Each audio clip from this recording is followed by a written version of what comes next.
اس کا تمہیں کچھ گناہ نہیں کہ حج کے دنوں میں بذریعہ تجارت اپنے پروردگار سے روزی طلب کرو،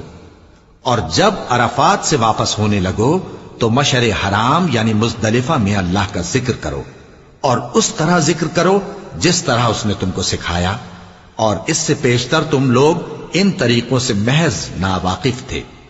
پھر جہاں سے اور لوگ واپس ہوں وہیں سے تم بھی واپس ہو، اور اللہ سے بخشش مانگو، بے شک اللہ بخشنے والا ہے، رحمت کرنے والا ہے۔ پھر جب حج کے تمام ارکان پورے کر چکو تو مینا میں اللہ کو یاد کرو جس طرح اپنے باپ دادا کو یاد کیا کرتے تھے، بلکہ اس سے بھی زیادہ۔